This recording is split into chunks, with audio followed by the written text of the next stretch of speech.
Inflammation. Fight मतलब inflammation.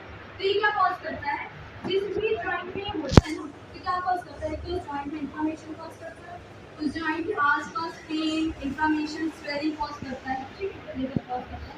तो ये क्या करता है, एक साथ कई जॉइंट का इफेक्ट आता है। जैसे मतलब जरूरी नहीं कि जैसे एल्बो पे है, जरूरी सिर्फ एल्बो पे होगा, ये शोल्डर में भी हो सकता है, एल्बो दोनों एक साथ हो सकता है, रिस्ट में भी हो सकता है, फिंगर्स में भी हो सकता है, ठीक है। अब क्या है कि ये करता क्या है, मतलब कि कुछ तो करता होगा, है कि ये हो ही गया।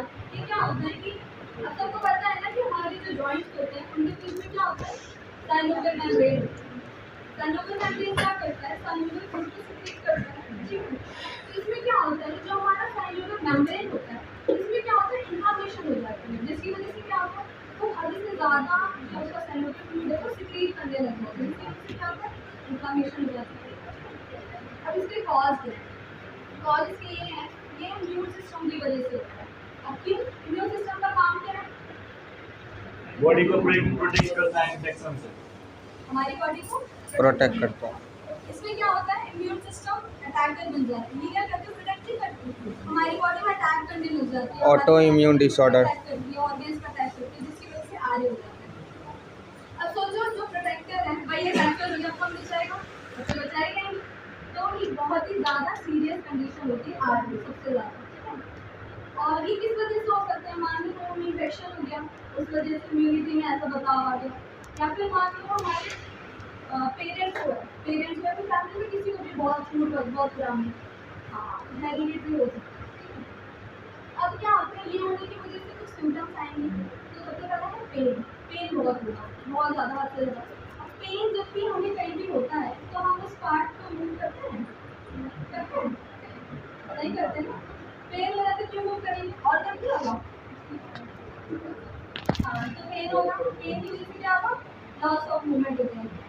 अब जब मूवमेंट ही नहीं करेंगे तो खराब ही हो जाएगा वो, है ना, कोई मूवमेंट नहीं हो पाएगी।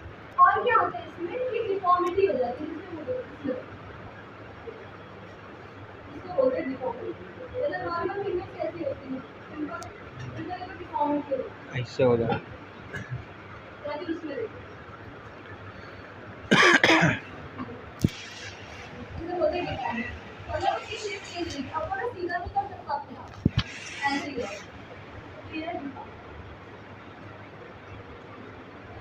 डिफॉर्मिटी हो जाएगी, स्वेलिंग होगी, और जहाँ पर भी ये हो रखा है ना वहाँ पे ना टेम्परेचर बढ़ जाएगा, वहाँ बहुत गर्माहट सी फील होगी, और क्या होगा, उसकी वजह से थकावट होगी, हम मूवमेंट नहीं कर पाएंगे, मसल एट्रोफी हो जाएगी। अब पता कैसे चलेगा हमें आ रही है, अब जरूरी है इन्फ्लेमेशन में आ रही होगा, जरूरी नहीं है, पेन हो रहा है आ रही होगा, जरूरी नहीं है, तो पता कैसे चलेगा, डायग्नोज कैसे हो कि हमें आ रही है, तो वो आगे की जानकारी आपको देंगी। Good afternoon, everybody. My name is Kaviza and I am from BPC 7. जैसे लक्ष्मी ने बताया कि आप जो हमारा रूमेटॉइड आर्थराइटिस है उसका हमारा इंट्रोडक्शन और हम क्या कॉजेज होते हैं इसके, वो इन्होंने बताया। मैं बताऊंगी इसका डायग्नोस, ट्रीटमेंट और इसका प्रिवेंशन। जो हमारा रूमेटॉइड आर्थराइटिस है, जैसे कि अगर हम किसी भी डिजीज को ठीक करना चाहते हैं तो पहले हमें इसका डायग्नोस करना होता है, हमें उसका पता लगाना होता है कि क्यों हो रहा है, क्या हो भी रहा है या किसी और वजह से भी नहीं हो रहा है, या फिर क्या वजह है। तो डायग्नोज करने के लिए तो हमारे अलग अलग टेस्ट होते हैं। पहला है ब्लड काउंट, इसमें हम ESR होता है, इरेक्टाइल सेडिमेंटेशन रेट, जिससे हम इन्फ्लेमेशन का पता लगाते हैं अपनी बॉडी में।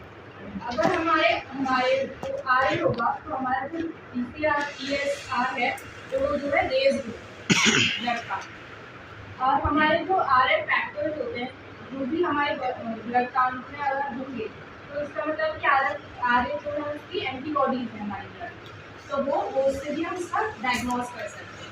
देन है अलग अलग टेस्ट है, जैसे कि anti nuclear antibody, free reactive protein, synovial fluid analysis. जो साइनोवियल फ्लूइड होता है RA का जिसको होगा उसका येलो कलर का होता है और वाटरी होता है और टर्बिड होता है। क्यों होता है? Because of the presence of high WBC। और इसमें हमारा जो शुगर कंटेंट होगा वो लो होगा, इसका साइनोवियल मैग्नेट। तो उसकी जो एनालिसिस होती है साइनोवियल फ्लूइड की, वो जो है हमारे ज़्यादातर डायग्नोस पर्पसेस के लिए यूज़ नहीं होती है, बट जो कॉज है इन्फ्लेमेशन का उसके लिए यूज़ होती है। तो ये सारे जो है हमारे डायग्नोसिस है जिससे हम पता लगा सकते हैं कि हमें आ रही है या नहीं। नेक्स्ट है हमारा ट्रीटमेंट, लेकिन उससे पहले एम क्या है हमारे ट्रीटमेंट, हम क्यों कर रहे हैं ट्रीटमेंट। कोई भी ट्रीटमेंट हम डिजीज़ को ठीक करने के लिए करते हैं या सिम्टम्स उसके मिनिमल हो जाए, हमें पेन रिलीफ हो जाए, उसकी वजह से करते हैं। तो एम जो है हमारे ट्रीटमेंट के यही है कि हमारे सिम्टम्स है वो मिनिमम हो जाए, जो इन्फ्लेमेशन है वो भी मिनिमम हो जाए, और हमारा जो भी प्रिवेंशन है या डिफॉर्मिटी का करेक्शन है वो हो। हम ये भी चाहते हैं कि हम हमारी जो भी डिफॉर्मिटी हुई है उससे हम ठीक हो जाए। नेक्स्ट है इसका पेन रिलीफ, और जो भी हमारा डैमेज जॉइंट है उसका फिक्सेशन करना, ताकि वो जो मूविंग उस पर था, मूवेबल था, वो हमारा दूसरा जो भी पोजिशन था वो हो जाए।